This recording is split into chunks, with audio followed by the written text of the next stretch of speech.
I got 4 new tarantulas today, and I got 5 new tarantulas today, and 4 of them I knew nothing about, really. I knew very, very little. I knew that OBTs were, by reputation, aggressive, and when I saw there was an Indian ornamental, I knew that old world spiders typically bite more and are more venomous than New World spiders, and India's Old World. Anything in the Americas is New World.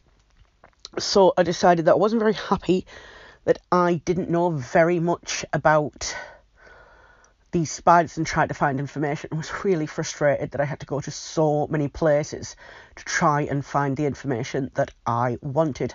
So what I decided to do was do a bit of Googling and put all the information that I found in one place, hoping that in the future I may help someone who's never had a particular spider before.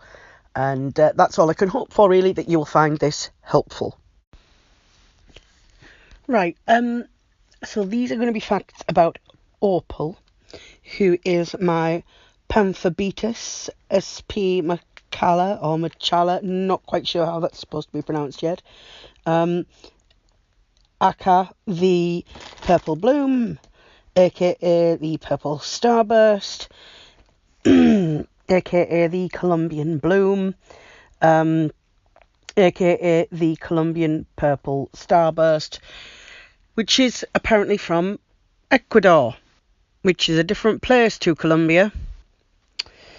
Apparently machala or machala means Ecuador. So that makes sense. This is a New World spider, obviously, because it is from the New World, the Americas. Apparently, Opal can grow between 18 and 22 centimetres, which is a fair size for a spider. Like, it's meant to be one of the bigger species. Pictures that you are seeing in a rotation, some of them are pictures of Opal herself. Some are a couple grabbed off the internet just to show what they look like at different sizes. Apparently, when they reach adulthood, they tend to turn black, which is interesting. And the females can live for up to 20 years, males 3 to 4. And they're meant to be very good eaters, which I have observed from feeding Opal. First night, gave her 2 crickets, gone. Just did a feed check and offered her up another cricket. Straight away she got it. So I watched her eat it and I thought I'll just offer her another one. So I went, grabbed another one, threw it in for her, and again she gobbled that up. So I was like, right, I'm happy that she's satisfied. I'll offer her another one tomorrow. Same with Olivia, because I feed Olivia a cricket pretty much every day.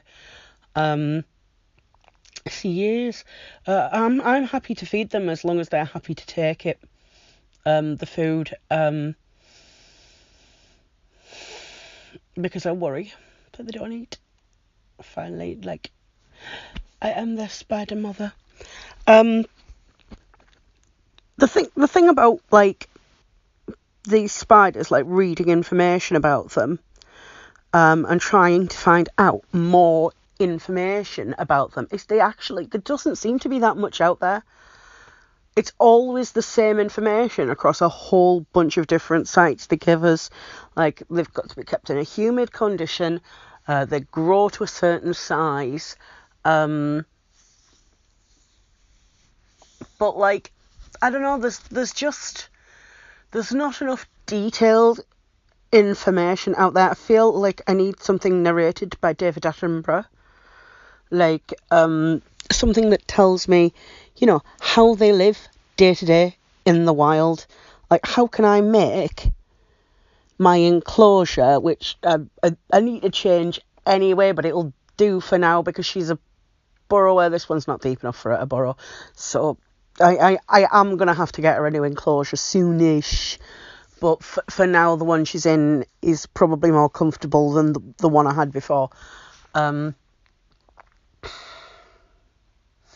I want to make my spiders' enclosures places that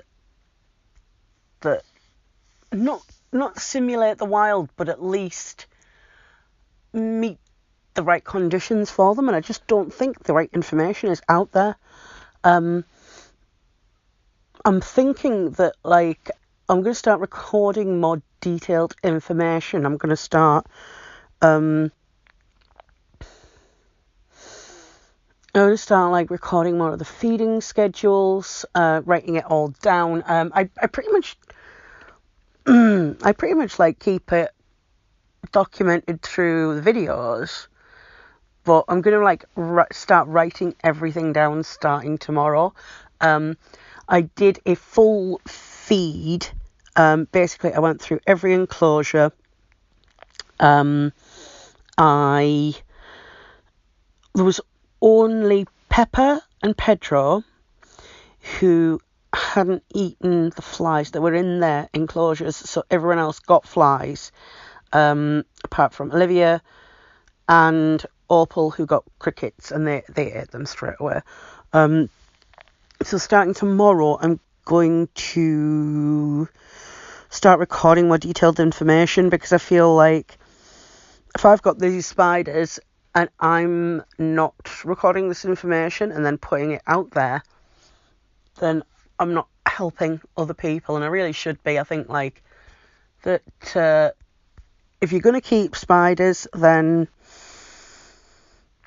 you need to do a science, and like, you don't have to make videos or anything, but like at least make some notes in a notepad about the spiders. And like, obviously every spider's individual. It can come down to individual personalities. Like Ralph, Vanellope and Tony are all Mexican red knees. We're all Brachypelma hamoris, and they are different from each other. Like Vanellope stomps around a lot in her enclosure. Ralph likes sitting under a glass.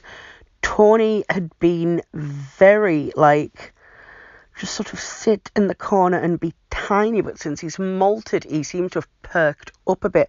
So like, I find it interesting that these are three spiders of the same species, and they're all a little different. So tomorrow, when I do the morning fly check, I'm going to start writing that down, because I feel like there needs to be more information out there. Yes. So yeah, thank you very much for listening. Sorry it's like mostly waffle and not really that many facts, but I just can't seem to find the information that I want. So I'm going to just have to record my own.